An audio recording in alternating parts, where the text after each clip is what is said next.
रात्रीचे साधारण 12-1 वाजले होते. डेव्हलपर, बिल्डर लोकांनी आहे ना अक्षरशः प्रोटेक्शन कंडोम म्हणायला पण मी लाजणार नाही, यूज अँड थ्रो करून घेतला. खूप वाईट दिवस आले होते. याच्यामध्ये मला एवढा पैसा मिळायला लागला, 1000 रुपयाचा नंबर 2000 होईल, 5000चा नंबर 10,000 होईल, असं सगळे चालू होतं. खूप मोठी अमाऊंट मिळाली. एवढी अमाऊंट मिळाली ना की म्हणलं आता टेलिकॉम बंद करायचं. जेवढं टेलिकॉममध्ये कमवलं होतं, त्या प्लॉटमध्ये कमवलं होतं, सगळं मित्रांनो सगळं संपलं. असं वाटलं आयुष्यच संपलंय, सुसाईड करावं का काय करावं तेही सुचत नव्हतं. गुन्हेगारीत लोकांच्या वृत्तीला भेटल्यानंतर पोलिसांनी अरेस्ट केल्यानंतर जेलमध्ये ठेवलं. हार मानली तर कथा संपते, पण उठून उभा राहिला तर इतिहास घडतो.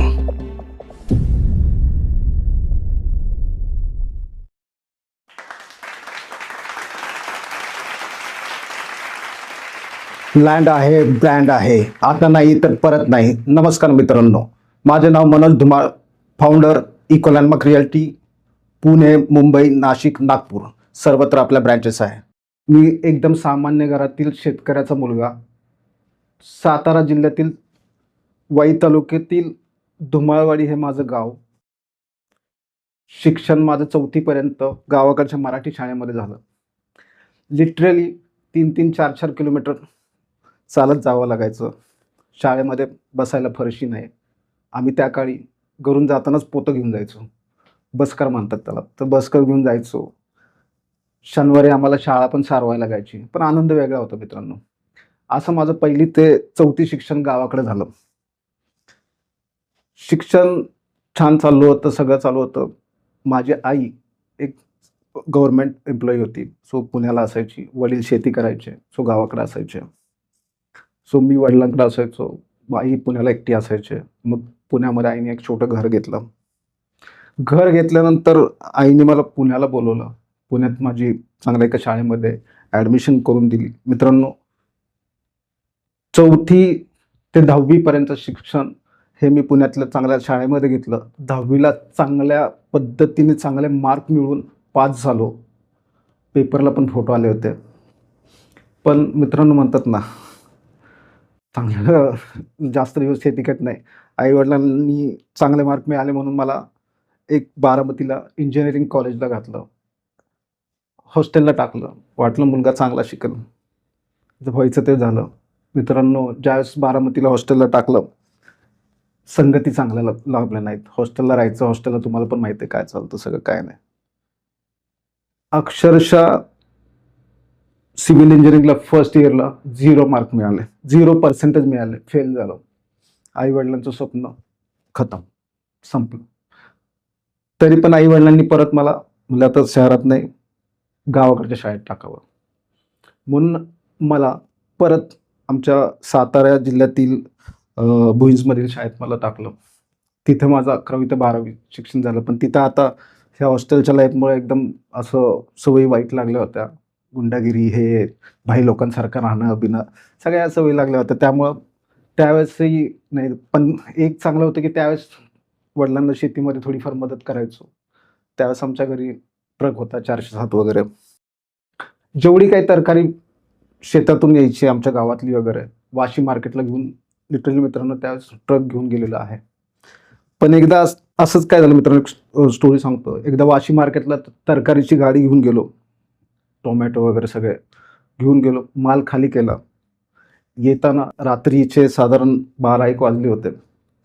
कात्रजचा त्यावेळेस नवीन रोड नव्हता, जुना रोड होता. तर त्या रोडला कात्रजच्या बोगद्यातून आत्ता भर टाकलेल्या, पण त्यावेळेस खूप मोठी दरी होती. त्या दरीतून माझा ट्रक खाली पडला. 4 चाक वरती, खाली आम्ही सगळे पार्ट जळाली, कपडे जळाले गाडीतले. पण सुदैवानं एका शेतात गाडी पडली, त्यामुळे आम्हाला काही हानी झाली नाही, वाचलो. परत नेहमीसारखंच वडिलांनी सगळे ट्रक वगैरे सगळं विकलं. म्हणलं आता तू परत गावाकडे नाही राहायचं, तू परत पुण्याला जायचं. म्हणजे काय आलं मित्रांनो, गाव, पुणे, बारामती, परत गाव आणि परत पुणे, असा सगळा प्रवास. तर आलो मित्रांनो परत पुण्यामध्ये. कसं तरी रडत कडत कॉलेज केलं, फेल झालो, उठलो, हे झालो. आणि त्यानंतर मित्रांनो म्हणलं आता जॉब करायचा आणि पहिला टेलिकॉममध्ये 400 रुपयाचा जॉब सुरू केला. 2000 साली फक्त 400 रुपयावरती फर्स्ट जॉब मिळाला. 400 रुपयाच्या फर्स्ट जॉबमध्ये सुद्धा एवढे कष्ट करायला लागायचे, की पुण्यातील सगळ्या घरोघरी प्रत्येक एरियामध्ये फ्लॉवर्स वाटायचे, केक वाटायचे. त्यानंतर जे काही फॉरेन देशातील लोकं जे आहेत, ते पुण्यातील, महाराष्ट्रातील लोकांना जे गिफ्ट पाठवायचे, त्याची डिलिव्हरी करायचो. मालक लोकांना चहा सांगणे, टेबल पुसणे यासारखी बरीच कामं केलेली आहे. त्यानंतर मित्रांनो तरी सोडलं नाही ते काही. तसेच मी काम करत राहिलो. 400 रुपयाचा 600 रुपये झाला, 600चा 1000 झाला, 1000चा 2 झाला. पण यामध्ये मी काय केलं मित्रांनो, एक युनिक कल्पना काढली. युनिक कल्पना काढली म्हणजे टेलिकॉम इंडस्ट्रीमध्ये त्या काळी व्ही-आय-पी नंबर कोणच विकत नव्हतं. तर फर्स्ट टाईम मी ऑल महाराष्ट्रामध्ये व्ही-आय-पी नंबर प्रोव्हाईड करायला सुरुवात केली. माझ्याकडं मित्रांनो त्या काळी 500 रुपयापासून ते 5,000, 10,000, 1 कोटीपर्यंतचे नंबर मी विकलेले आहेत. खूप मोठ्या-मोठ्या नेत्यांना, खूप मोठ्या-मोठ्या बिझनेसमॅनला, होर्डिंग ज्यांच्या आहेत रोडवरती, बिल्डर्स वगैरे सगळ्यांना व्ही-आय-पी नंबर्स विकायचो. गुन्हेगारांपासून सगळ्यांनी माझ्याकडून बरेचसे नंबर घेतलेले आहेत. तर मित्रांनो याच्यामध्ये मला एवढा पैसा मिळायला लागला, एवढा पैसा मिळायला लागला. सो एकदम चांगली लाईफ चालली होती. सगळीकडून पैसा येत होता. 1000 रुपयाचा नंबर 2000ला विक, 5000चा नंबर 10,000ला विक, असं सगळं चालू होतं. ॲक्च्युली इनलिगल होतं ते, पण अंडर हे चालू असायचं ते. त्यामुळं मला कुठल्याही टेलिकॉम इंडस्ट्रीने ऑथराईज अशी डीलरशिप दिली नाही. ऑथराईज डीलरशिप न दिल्यामुळं मला असाच नंबरचा धंदा खूप वर्ष करावा लागला. तर मित्रांनो अशाच वेळेस माझ्या लाईफमध्ये एक टर्निंग पॉईंट आला. टर्निंग पॉईंट असा आला, की जस्ट टेलिकॉमचा बिझनेस खूप सुंदर असा चांगल्या रीतीने चालू होता. पण यावेळेस असंच फिरत-फिरत मी मित्रांबरोबर भोरला गेलो. कारण होतं माझ्या मित्राचा एक ॲग्रीकल्चर प्लॉट विकायचा होता. तर आम्ही चला म्हणलं आणि लकीली काय झालं, की तो जो ॲग्रीकल्चर प्लॉट आहे माझ्या मित्राचा, ज्यावेळेस त्यांनी मला सांगितलं हा विकायचा आहे. मित्रांनो माझ्या त्यावेळेस कॉन्टॅक्ट चांगले होते. कारण की सगळे आमदार, खासदार, नगरसेवक, बिझनेसमॅन सगळे लोकं माझ्याकडून नंबर घेतल्यामुळे मला सगळ्यांच्या माहिती होती, कॉन्टॅक्ट्स होते. सो मला तो प्लॉट खूप इझिली विकता आला. आणि मित्रांनो लिटरली आहे ना, म्हणजे त्या काळी मला 2004, 2005 साली खूप मोठी अमाउंट मिळाली. एवढी अमाउंट मिळाली ना, की म्हणलं आता टेलिकॉम बंद करायचं. टेलिकॉम बंद करून आपण आता रिअल इस्टेट क्षेत्राकडे वळायचं. पण एवढं सोपं नव्हतं मित्रांनो. सुरुवात तर केली. 40-50 लाख आले. सगळ्या गोष्टी झाल्या. गाड्या घेतलं, घोड्या घेतलं. सगळं एकदम मस्त लाईफ चालू होतं. पण डोक्यामध्ये किडा होता तो फक्त रिअल इस्टेटचा. रिअल इस्टेटमध्येच जायचं. मित्रांनो थोडं टेलिकॉम लाईन बंद केली. बंद करून मी रिअल इस्टेट क्षेत्राकडे वळालो. रिअल इस्टेट क्षेत्राकडे वळाल्यानंतर त्यातलं काही नॉलेज नाही, काही नाही. डायरेक्टली टेलिकॉमला राम-राम आणि डायरेक्टली रिअल इस्टेट चालू. तरी पण थोडं मार्केटिंगचं नॉलेज होतं थोडंसं. चालू केलं फ्लॅट विक, इकडे कमर्शियल जागा विक. आणि जिथं मी ॲग्रीकल्चर लँडचा प्लॉट विकला होता ते क्षेत्र राहिलं बाजूला. सिटीमध्येच काम करायला लागलो. व्हायचं तेच झालं. कमीत कमी 3 ते 4 वर्ष असतील. एकही डील झाली नाही. 3 ते 4 वर्षामध्ये जेवढं टेलिकॉममध्ये कमवलं होतं, त्या प्लॉटमध्ये कमवलं होतं, सगळं मित्रांनो सगळं संपलं. सगळं संपलं. असं वाटलं आयुष्यच संपलंय. सुसाईड करावं का काय करावं तेही सुचत नव्हतं. सगळ्या मित्रांनी साथ सोडली. कोणीच मदत करायला तयार नव्हतं. घरच्यांनी कोणी मदत नाही केली. पण शेवटी रिअल इस्टेटचा किडा आहे ना किडा, तो डोक्यामध्ये चालतच होता. म्हणलं नाही, रिअल इस्टेट सोडायचं नाही. मग मित्रांनो काय केलं, पैसे संपले आता काहीतरी सर्व्हाइव्ह करायला पाहिजे. घरी मुलं, बायको सगळे आहेत. घरचा प्रपंच आहे, चालवायला तर पाहिजे. 4 ते 5 वर्ष काहीच जॉब वगैरे नसल्यामुळे मित्रांनो काय करावं काही सुचत नव्हतं. अशातच एका डेव्हलपरचा मला फोन आला, की मला प्लॉट घ्यायचा आहे. म्हणलं प्लॉट घ्यायचा, आनंद झालो. तर त्यांनी मला प्लॉट घेण्यासाठी अप्रोच केला. अप्रोच केल्यानंतर ते म्हणले, की आम्हाला प्लॉट दाखव. म्हणलं ठीक आहे, ओके, नो प्रॉब्लेम. तर त्यांनी मित्रांनो पुण्यापासून 60 किलोमीटर भोर येथे एक प्लॉट होता, तो फायनल केला होता. त्यांना साईट व्हिजिटला यायचं होतं. तर मित्रांनो मला त्यांनी सकाळी 10 वाजता एक दिवस बोलवलं तिथं, की ये दादा मला हा प्लॉट दाखवा, आपण फायनल करू. मी सकाळी 10 वाजता, आता गाड्या घोडं तर सगळं विकलं होतं. काय करणार, एस टी पकडली, गेलो तिथे एका मित्राच्या भोरमध्ये टू व्हीलर घेतली, प्लॉटवर जाऊन बसलो. तो डेव्हलपर साहेब सकाळी 10 वाजता येणार होता, 1 वाजले, 4 वाजले, 5 वाजले, 6 वाजले, नाही आला. मी 6 वाजता फोन केला, दुपारी केला, आलोच आलोच आलोच असं बोलत होता, पण नाही आला. शेवटी तो दिवस संपला. त्याला म्हणलं, बाबा कधी येणार आहे प्लॉट बघायला? मी तर तुम्हाला माहिती आहे एवढं चिकाट असतो ना, की मी त्याला प्लॉट दाखवल्याशिवाय सोडणारच नव्हतो. शेवटी काय झालं, तो म्हणला दुसऱ्या दिवशी येतो. मी दुसऱ्या दिवशी सेम स्वारगेटवरनं एस टी पकडली, भोरला गेलो, भोरवरून तिथून टू व्हीलर घेतली, प्लॉटवर गेलं. सेम 10 वाजता पोचलो होतो, 1 वाजेपर्यंत थांबलो, 3 वाजेपर्यंत थांबलो, 6 वाजले. त्या दिवशी तो डेव्हलपर नाही आला प्लॉट बघायला. 6 वाजता फोन केल्यावर म्हणला, मी परवा येतो. यार म्हणलं, आपले पेशन्स काय संपवायचे नाहीत, आपल्याला इथं स्ट्रगल तर करावं लागणार रिअल इस्टेटमध्ये. तिसऱ्या दिवशी सेम स्वारगेटवरून एस टी पकडून भोरला गेलो, सेम ती स्टोरी. सेम त्या दिवशी तिसऱ्या दिवशी सेम तसंच झालं. 10 ते 6 संध्याकाळी थांबलो, फोन केला. पण तिथं एक मला ऑपॉर्च्युनिटी मिळाली. त्यांनी माझं 3 दिवस चिकाटी बघितली आणि त्यांनी मला एक नोकरीची ऑफर दिली, की यार तुझ्यासारखा माणूस बघितला नाही. 3 दिवस मी एक पहिल्या दिवशी नाही आलो तरी मी 2 दिवस तू वाट बघत बसला होता. तिने मला ऑफिसमध्ये बोलवलं, जॉबची ऑफर दिली. मी पण एक्सेप्ट केली कारण की काहीच नव्हतं. सो तिथेही चालू झाली रूटीन. तिथे मग ड्रायव्हर म्हणून प्लॉट दाखवायला, चहा सांगायला सुरुवात केली. पण मित्रांनो, तिथे असताना एक डेव्हलपर काय करतो ते शिकत राहिलो.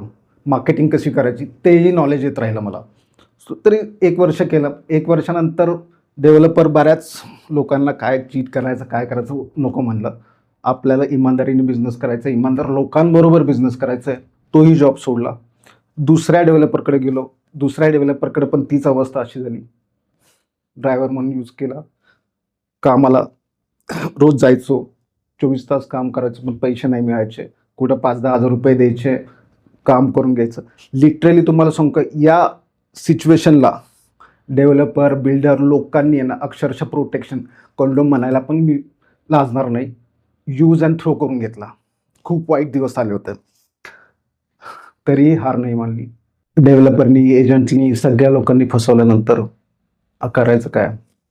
त्यामध्येच आता या आमच्या क्षेत्रामध्ये गुन्हेगारी जास्त चालते. गुन्हेगारीच्या लोकांना भेटलो.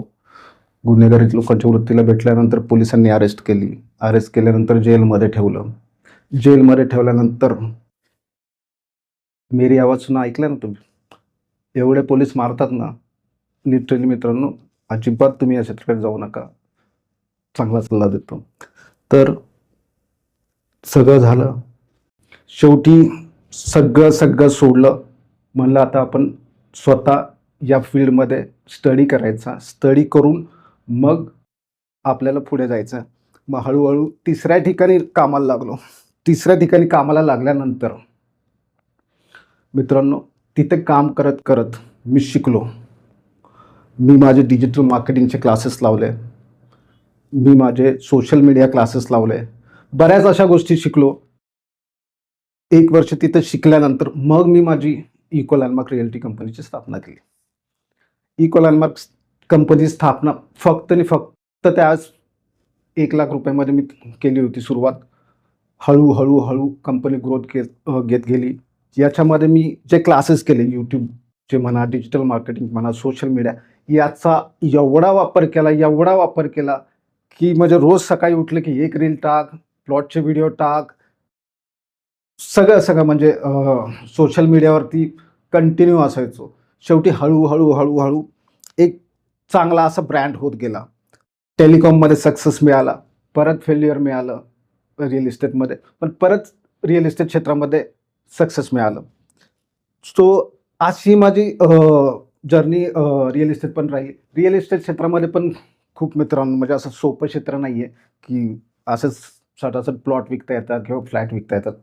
अजिबात नाही मित्रांनो, खूप याला स्ट्रगल आहे. खूप कष्ट घ्यावे लागतात. अजूनही मला एक किस्सा आठवतो, तुम्हाला सांगतो. आत्ता लेटेस्टचा किस्सा आहे या पावसाळ्यातला. मी एका क्लायंटला भोरला जागा दाखवायला गेलो होतो. तर जागा दाखवायला गेलो होतो, खूप पाऊस होता. पावसामध्ये गाडी माझी ठार असल्यामुळे गेली तिथे गाडी, पण एक खड्ड्यामध्ये माझी गाडी अडकली. अडकली. त्यामध्ये खूप सारं पाणी होतं. दुपारचे 3 वाजले होते. 3 वाजल्यापासून ते मी संध्याकाळी 6 वाजेपर्यंत ट्रॅक्टरची वाट बघितली गाडी काढण्यासाठी. 6 वाजता ट्रॅक्टर आला, म्हणला निघणार नाही. निघून गेला. वरतून पाऊस पडतोय. खायला नाही, पाणीसुद्धा प्यायला नाही. JCBवाला सांगितलं. JCBवाला म्हणला मी दुसऱ्या दिवशी येतो. गाडी तर तिथं अडकली. चालत तर एवढ्या लांब जाऊ शकत नाही. करायचं काय? मित्रांनो, अख्खी रात्र त्या प्लॉटवरती गाडीत बसून काढली. अक्षरशः काचेपर्यंत पाणी आलं होतं. पण तरी पण थांबलो. नशीबच बलवान की वाचलो त्या दिवशी. म्हणजे असे एवढे कष्ट या लाईनमध्ये करावे लागतात आहे. आजही सकाळी 6 वाजता उठतोय, प्लॉट दाखवायला जातोय. तर मित्रांनो, रिअल इस्टेट क्षेत्रामध्ये पण नॉलेजचा खूप उपयोग होतो. आम्हाला असे काही अनुभव आलेले आहेत की एक-एकदा, 2-2दा जागा विकलेल्या लोकं घेऊन आलेले आहेत आणि आम्ही अक्षरशः फसलेलो आहे. मी बऱ्याच माझ्या पॉडकास्टमध्ये लोकांना सांगितलेलं आहे की तुम्ही कुठल्याही जागेचे घ्याल किंवा हे कराल त्यावेळेस तुम्ही 2-2, 3-3 वकिलांचं सहज टायटल रिपोर्ट काढा. सगळे लीगल गोष्टी बघा, सरकारी मोजणी झाल्यात का ते बघा. कारण की कसं होतं, आपल्याला त्याची काही हिस्ट्री माहीत नसते. माझ्याबरोबर पण तसा किस्सा झालेला आहे की विकलेली जागा मला विकलेली आहे. लोकांनी 40,000चा चुना लागलेला आहे लिटरली. पण वसूल झाले आपले, कारण की आपल्या ओळखीचे होते किंवा आपण त्या क्षेत्रामध्ये आहे. पण एखादा पुणे, मुंबई शहरातल्या माणसाला हे खूप अवघड आहे. सो त्यामुळं मी सांगेल की मित्रांनो, तुम्ही या क्षेत्राचा पूर्ण अभ्यास करा आणि मगच या क्षेत्राकडे या. याच्यामध्ये अपॉर्च्युनिटी खूप आहे. खूप म्हणजे खूप आहे. पण याच्यामध्ये जर तुम्ही प्रामाणिकपणे काम केलं तर तुमच्याकडं कस्टमरची रांग लागेल. आता आमच्या रील्स म्हणा किंवा व्हिडिओज म्हणा एवढं व्हायरल होतं की कस्टमरची लाईन लागली आणि आत्तापर्यंतच्या एवढ्या 15 ते 20 वर्षाच्या करिअरमध्ये एकाही कस्टमरला प्रॉब्लेम आलेला नाही आहे. एवढ्यापणे आपण कस्टमर्सला सांभाळलेलं आहे. 4 ते 5 वर्ष व्यवहार नाही झाले, डील नाही झाला. अक्षरशः सांगतो, गाडी विकली, दागिने विकले, घाण ठेवले. घरच्यांनी सोडून कुठल्याही लोकांनी मदत नाही केली. पण शिक्षण घेऊन यामध्ये गेल्यानंतर सक्सेस मिळाला. सो मी सगळ्यांना म्हणेल की तुम्ही ज्या क्षेत्रामध्ये जाल त्या क्षेत्राचं तुम्ही प्रॉपर नॉलेज घ्या. तर मित्रांनो, आयुष्याचा हा बिझनेसमधला प्रवास असा राहिला की पहिल्यांदा आलो, साहेब बनलो. साहेब बनल्यानंतर परत नोकर बनलो, ड्रायव्हर बनलो आणि परत स्ट्रगल करून परत साहेब बनलो. अशा पद्धतीची माझी सगळी जीवन सगळं गेलं. तर मित्रांनो, एवढ्या सगळ्या गोष्टींनंतर आत्ताची जी परिस्थिती आहे, इको लँडमार्क रिअल्टी एक नामांकित असा ब्रँड आहे. म्हणूनच मी टॅगलाईन दिली, लँड आहे, ब्रँड आहे. आता नाही तर परत नाही. कारण की माझे प्लॉट मित्रांनो आहे ना, मी प्लॉट घेतला महिनाभर पण राहत नाही. कस्टमरची क्यू लागलेला आहे. कारण की सर्व्हिसच तशी देतो आणि तेवढं स्वस्त पण प्लॉट देतो. माझे प्लॉट मित्रांनो 20,000, 30,000, 40,000 गुंठ्याने विकतो साहेब.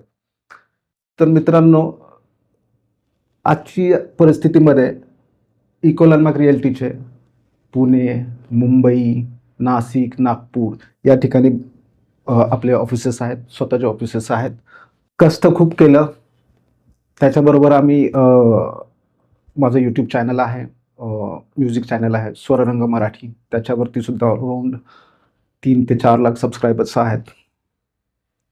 माझं पर्सनल ब्लॉगिंग चॅनल आहे क्रेझी मना.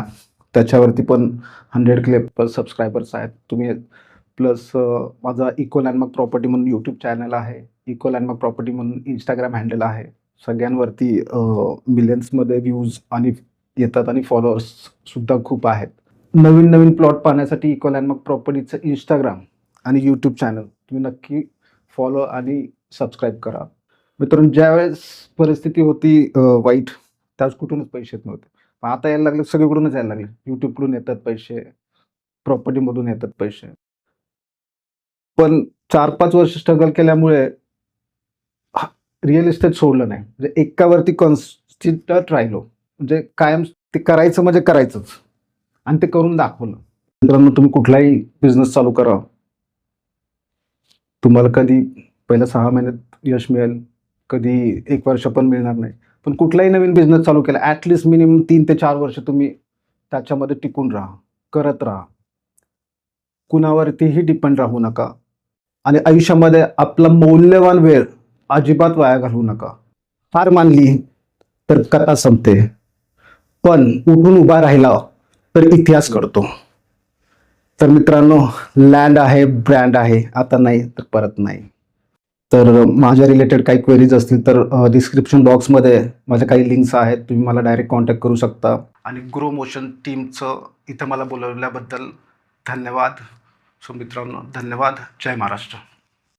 हा व्हिडिओ आपल्याला कसा वाटला ते आम्हाला कमेंट बॉक्समध्ये कळवा आणि आपल्या मित्रांबरोबर शेअर करायला विसरू नका.